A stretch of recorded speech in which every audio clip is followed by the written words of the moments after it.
qui étaient absolument serrés les uns contre les autres dans des conditions très difficiles, à la fois de proximité et à la fois par rapport à la température, puisqu'il fait environ moins 10 degrés, des conditions dans lesquelles les gens pourraient être nerveux les uns vis-à-vis des autres. Au contraire, les gens se parlent. J'ai vu beaucoup de gens se parler entre eux. Et vous, vous êtes comme vous êtes qui, vous venez de quel état, vous êtes arrivé quand, nice to meet you, et have a great day. Une atmosphère extrêmement bon enfant. Il y a vraiment une parenthèse patriotique. Le reste du monde trouve ça peut-être un peu artificiel. Nous sommes en direct de Washington et vous pouvez apercevoir le président Obama qui vient de sortir de Blair House, Barack Obama, qui va devenir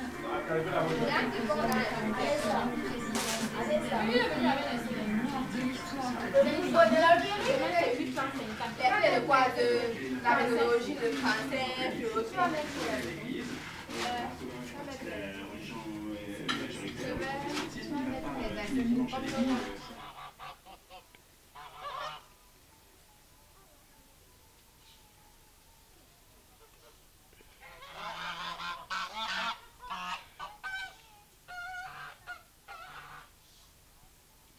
Je suis Germaine Bokoko. Bon, je suis la fille du feu chef Bati. La fille du feu chef Bati. Je suis née à Galim. Mais le père du village est de Bati. La mère aussi est originaire de Bati. Je vis à Banjul. Je suis là-bas pour fréquenter. Et je fréquente au lycée de Bayangam, puisque le lycée de Bayangam où je fréquente n'est pas loin de Banjul. Donc, le quartier où je vis, c'est à la limite Banjul, Bayangam. Cette prestation de serment sérieuse. On va laisser cette voiture, dont vous avez parlé, le prototype de Cadillac qui va accompagner Barack Obama tout au long de cette journée. Étant à Bati, à Galim, les conditions n'étaient pas très propres pour continuer ou pour étudier facilement. Déjà avec la mort de papa, bon, il n'y avait plus moyen, puisque déjà même au village, c'est qu'un CES. Il n'y a plus qu'un CES, il n'y a pas de lycée, il n'y a pas de terminale. Et moi, je fais terminale. Si je dois rester dans l'arrondissement de Galim, dans l'arrondissement, je dois fréquenter à Galim. Et Galim, c'est un peu loin du village de Bati. Et là, je dois chaque fois aller marcher pour aller au village. Ce n'est pas facile. Donc là, j'ai préféré quitter pour venir en un lieu où je peux marcher pour aller à l'école et rentrer. Oui. En direct de Washington. Je suis là. Voilà, on suit ensemble là, ce parcours. On peut parler d'une sortie éclair là, du couple Obama. Il n'y a pas eu de pause devant les photographes. On a à peine aperçu Michelle Obama. On était habitués dans une grande maison à Galim. Et le lycée était tout proche de la maison. On sortait, on partait. On sortait, on partait à l'école. Et depuis qu'il est mort, bon, il fallait que les mamans rentrent au village. Et les enfants, en restant seuls à Galim, c'est pas aussi très prudent. Donc, c'est vrai qu'au départ même, mes frères m'ont aussi trop manqué, la famille, puisque j'étais habituée à rester avec plusieurs personnes, puisque la famille est très grande, il y a au moins 60 enfants, oui. Donc, en restant, nous sommes ici à Banjul, nous sommes 4 à la maison, 5, et c'était les débuts étaient difficiles, mais je suis en train de m'habituer. Et son épouse Michelle.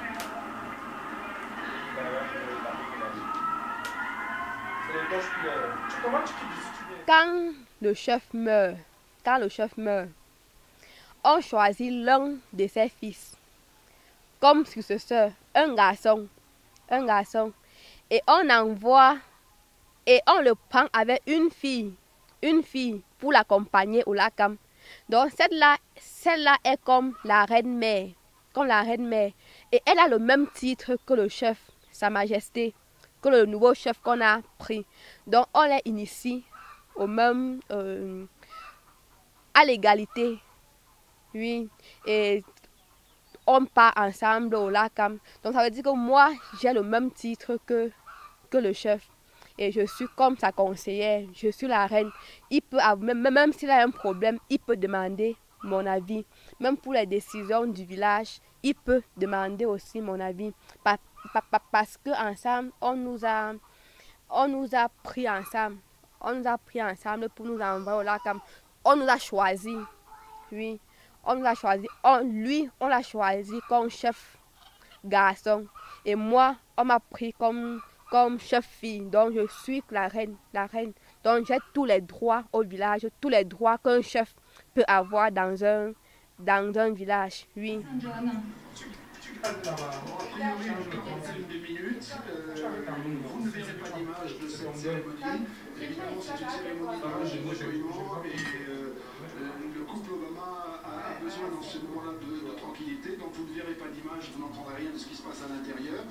La prochaine image que l'on verra du couple vraisemblablement sera... Papa nous racontait souvent que les bâtis sont venus d'ailleurs, d'un petit village où j'oublie même le nom. Ils sont venus, c'était un petit groupe de personnes.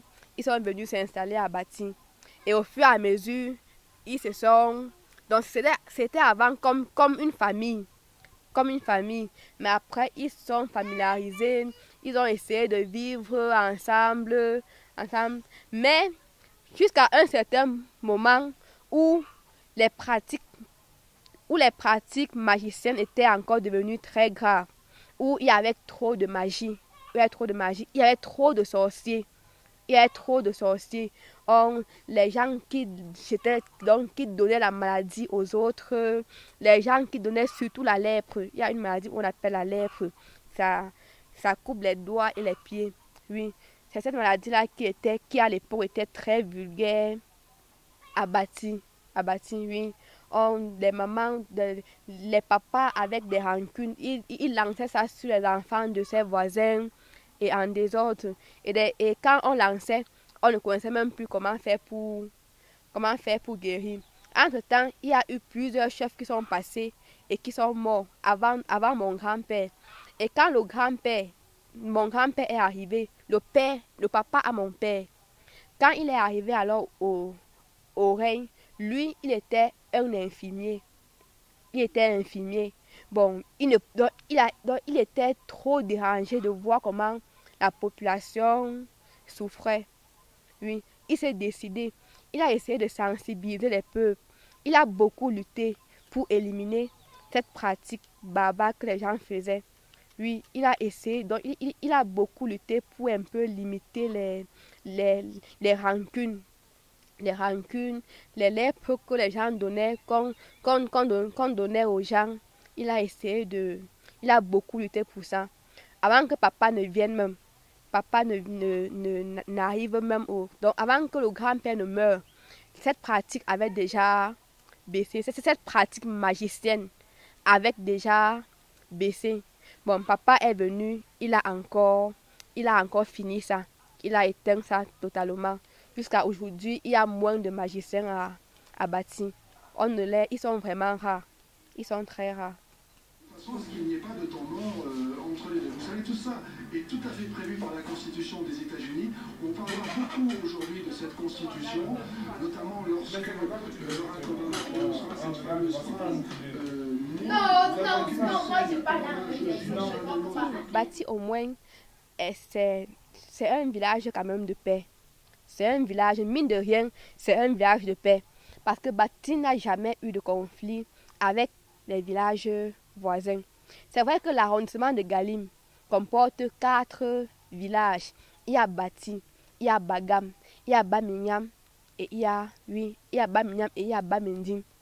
Bamignam et Bagam, ils ont déjà eu plusieurs conflits de terrain surtout. Oui, de terrain, on discute de terrain. Bagam, Bamending, ils ont déjà eu plusieurs conflits de terrain. Mais Bati, non. Bati, ils n'ont jamais eu de conflit. Surtout parce que papa était un chef, il était tellement chrétien.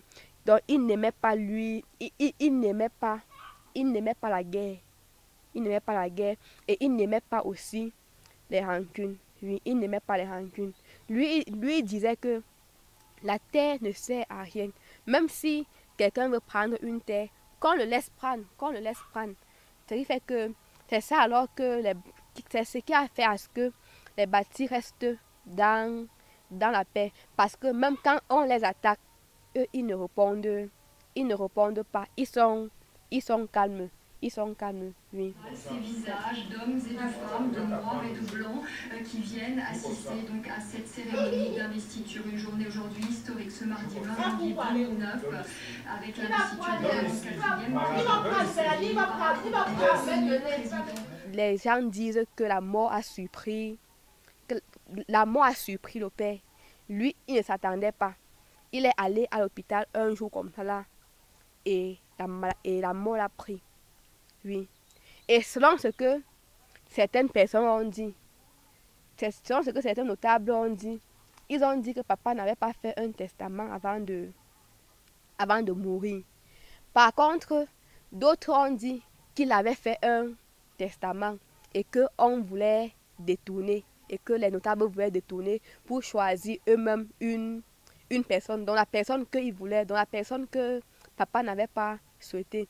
Bon, tout ça, c'était des racontants, puisqu'on ne connaissait pas la vérité. On ne connaissait pas si papa avait laissé un testament ou si ne l'avait pas laissé. Oui, mais tout le monde attendait pour voir aussi celui qu'on devait prendre.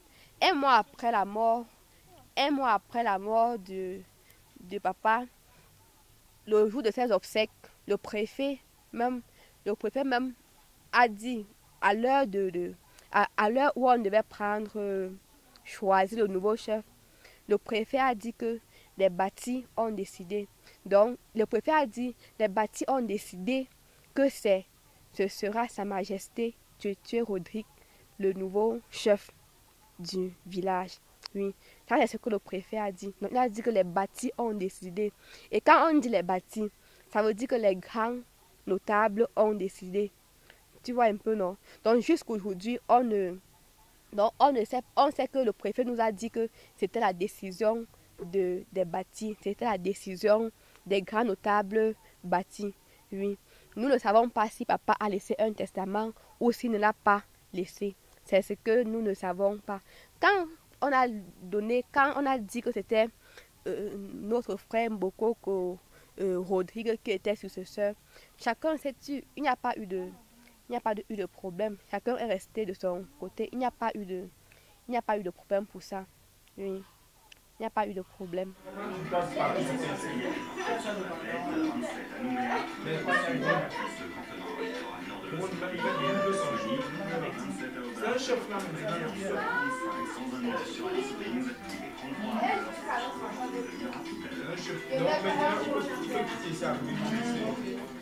Si je vais parler de mon père, c'est vrai que c'est quand je veux parler de mon père, j'ai même plutôt envie de pleurer, parce que c'était quelqu'un de très bon, et parfois je me dis que il est même mort, parce que les bonnes choses ne durent jamais.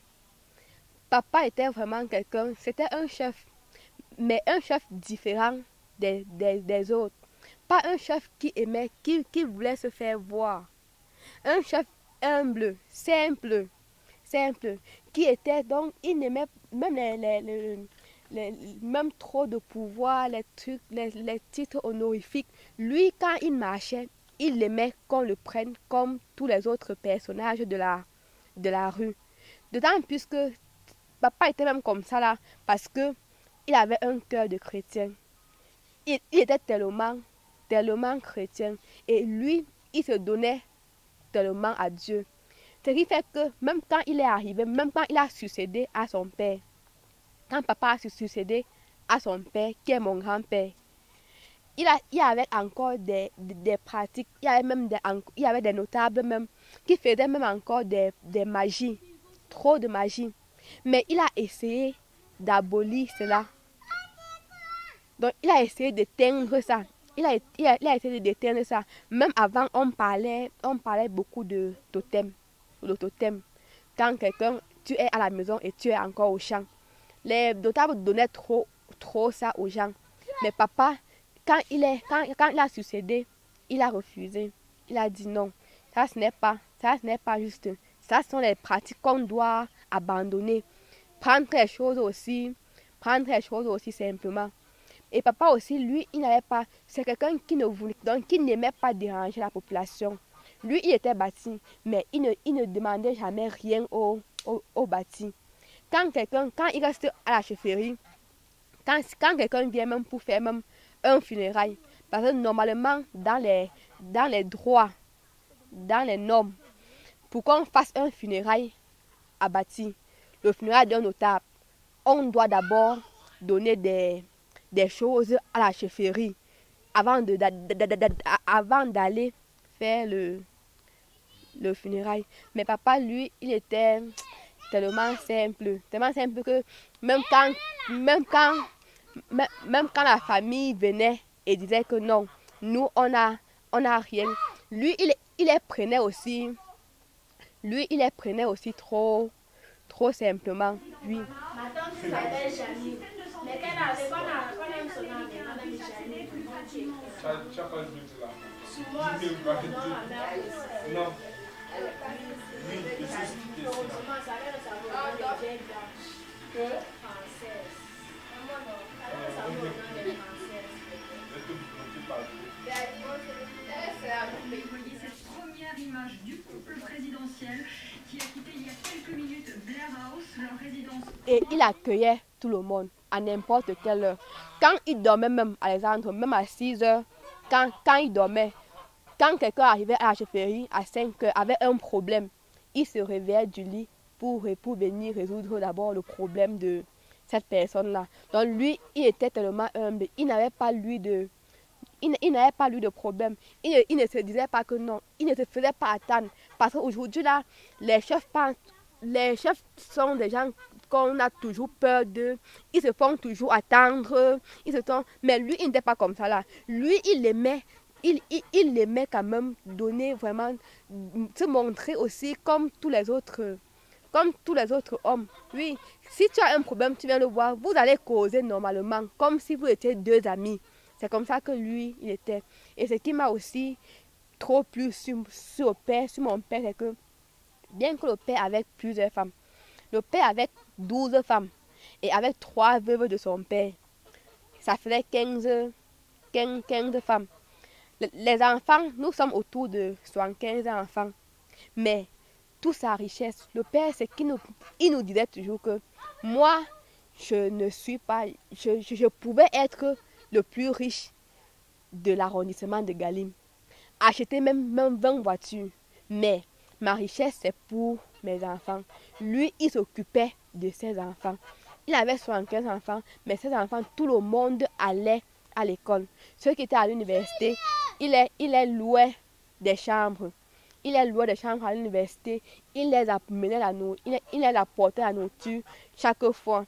Donc, il s'occupait de nous-mêmes jusqu'à tout ce que l'enfant doit avoir. Le père achetait les livres, les cahiers, tout.